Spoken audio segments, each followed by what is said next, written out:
sector, we had granted 100% tax exemption, subject to certain conditions, to foreign sovereign wealth funds and pension funds on their income from investment in Indian infrastructure. We have noticed that few of such funds are facing difficulties in meeting some of the conditions. In order to ensure that a large number of funds invest in India, I propose to relax some of these conditions relating to prohibition on private funding, restriction on commercial activities, and direct investment in infrastructure. In order to allow funding of infrastructure by issue of zero-coupon bonds, I propose to make notified infrastructure debt funds eligible to raise funds by issuing tax-efficient zero-coupon bonds. Affordable housing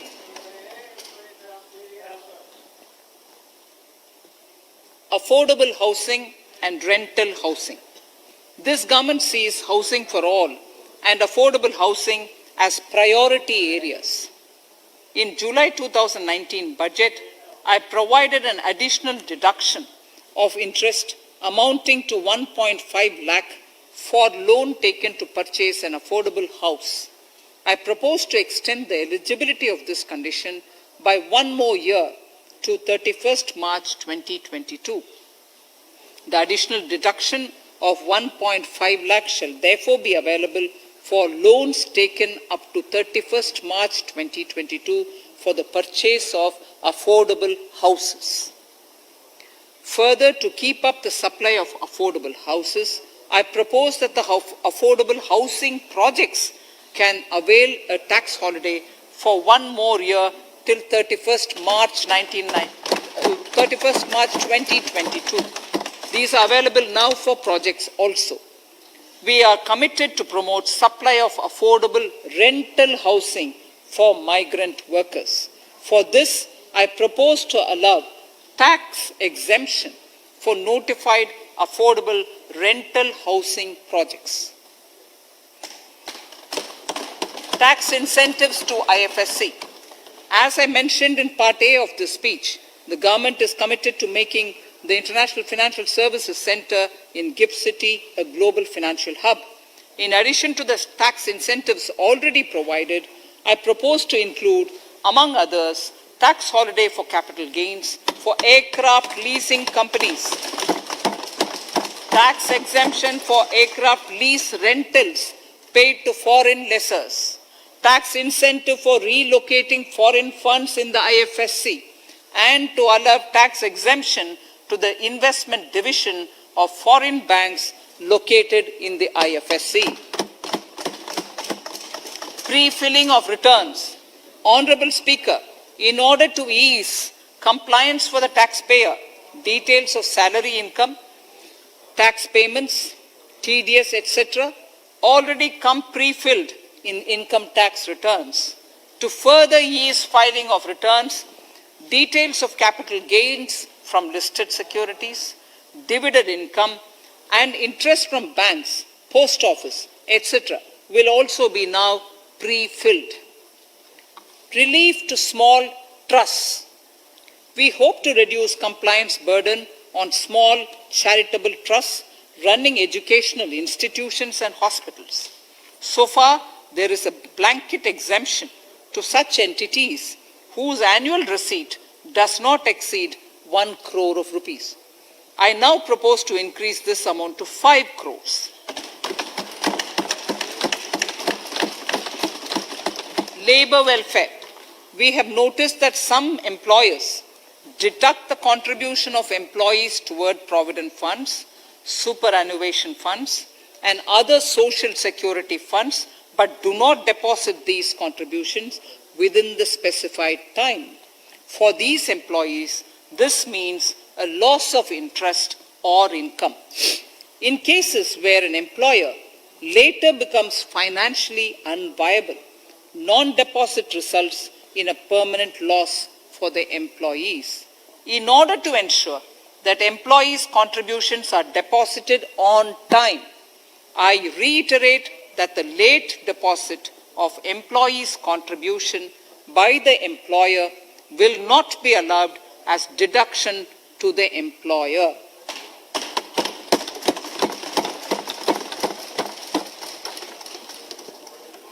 Incentives for startups. In order to incentivize startups in the country, I propose to extend the eligibility for claiming tax holiday for startups by one more year, till 31st March 2022. Further, in order to incentivize funding for the startups, I propose to extend the capital gains exemption for investment in startups by one more year till 31st March 2022. Sir, I now come to indirect tax proposals. GST. Before I come to my indirect tax proposals, I would like to appraise the House on GST. The GST is now 4 years old, and we have taken several measures to further simplify it. Some of the measures include nil return through SMS, quarterly return and monthly payment for small taxpayers, electronic invoice system, validated input tax statements, pre-filled editable GST return, and staggering of returns filing. The capacity of GST and system has also been enhanced. We have also deployed deep analytics and artificial intelligence to identify tax evaders and fake billers and launched special drives against them. The results speak for themselves. We have made record collections in the last few months. The GST Council has painstakingly thrashed out thorny issues. As chairperson to the Council, I want to assure this House that we shall take every possible measure to smoothen the GST further and to remove anomalies such as inverted duty structure. Custom duty rationalization. Our custom duty policy should have the twin objective of promoting domestic manufacturing and helping India get on to global value chain and export better. The thrust now has to be on easy access to raw materials and exports of value-added products. Towards this, last year, we started overhauling the customs duty structure, eliminating 80 outdated exemptions. I also thank everyone who responded overwhelmingly to a crowdsourcing call for suggestions on this revamp. I now propose to review more than 400 old exemptions this year. I repeat, I now propose to review more than 400 old exemptions this year. We will conduct this through extensive consultations, and from 1st October 2021, we will put in place a revised customs duty structure free of distortions. I also propose that any new customs duty exemptions, therefore, henceforth will have validity up to 31st March following 2 years from the date of the issue. Electronic and mobile phone industry. Domestic electronic manufacturing has grown rapidly. We are now exporting items like mobiles and chargers. For greater domestic value addition, we are withdrawing a few exemptions on part of chargers and subparts of mobiles.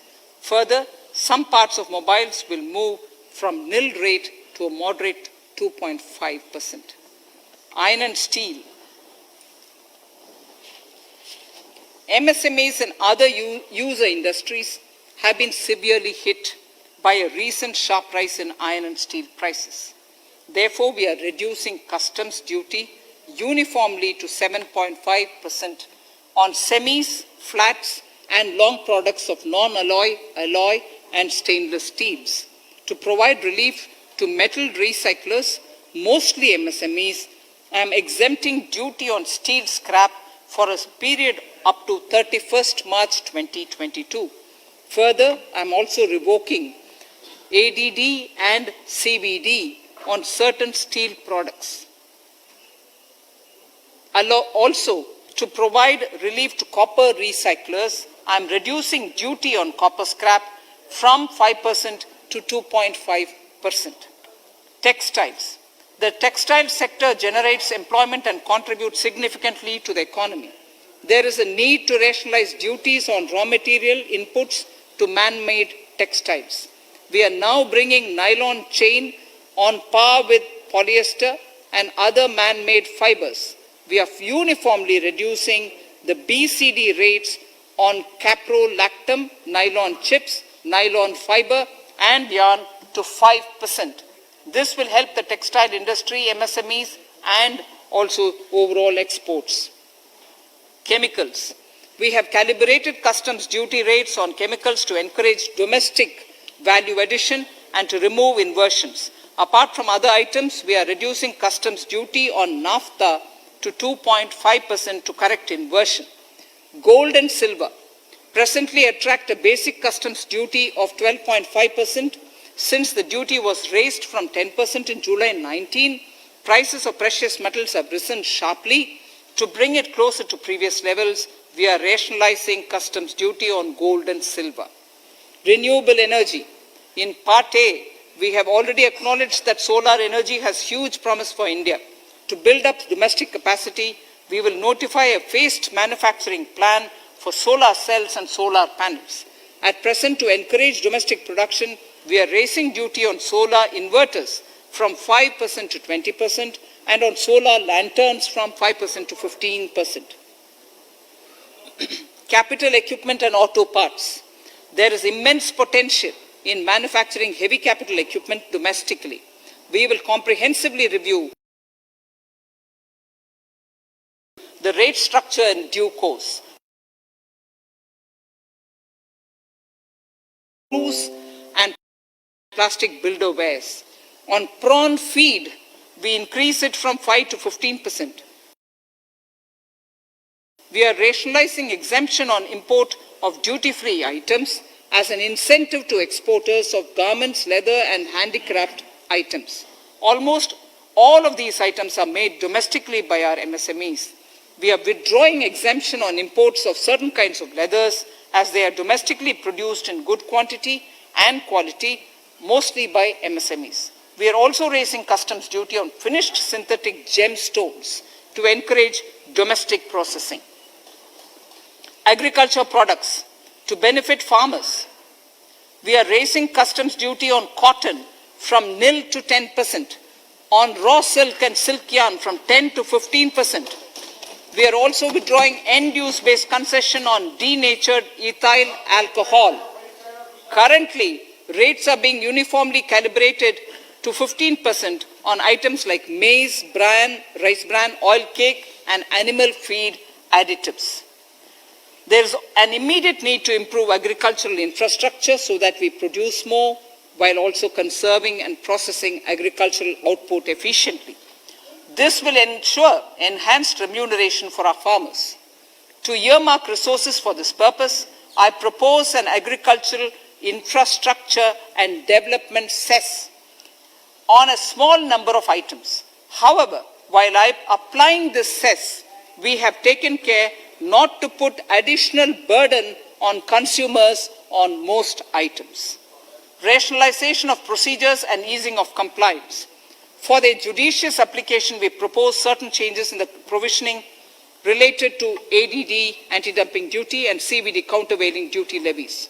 To complete customs investigation, we are prescribing definite timelines. In 2020, we rolled out the Turant Customs Initiative, which brought in faceless, paperless, and contactless customs measures. With effect from September 2020, we have implemented a new procedure for administration of rules of origin. This has helped in putting a check on misuse of FTAs. The specific details of direct and indirect tax changes proposed are listed in the annexure to my speech. Honorable Speaker, sir, with these words, I commend the budget to this august House. Thank you.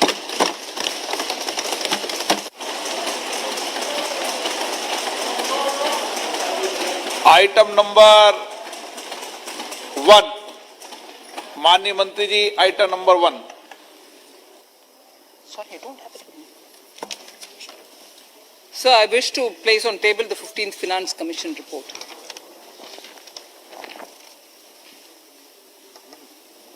Item number 3, माननीय मंत्री जी। Sir, I wish to lay on the table the following statements under Section 3(1) of the Fiscal Responsibility and Budget Management Act 2003, the medium-term fiscal policy cum fiscal policy strategy statement and macroeconomic framework statement.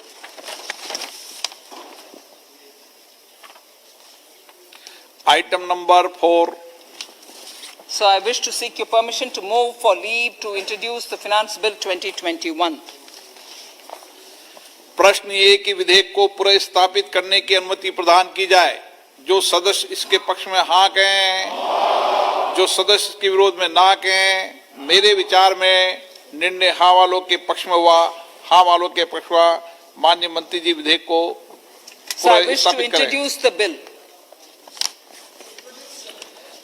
Shri Prahlad Joshi ji. With your permission, I rise to present the 18th report of Business Advisory Committee.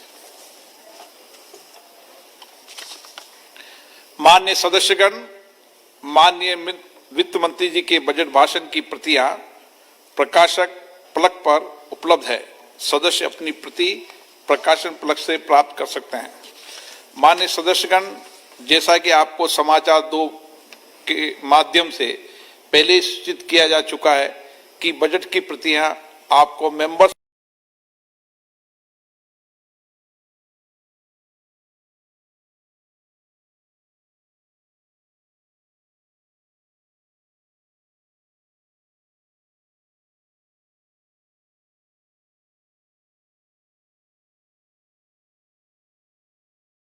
Portal के माध्यम से उपलब्ध कराई जा रही है।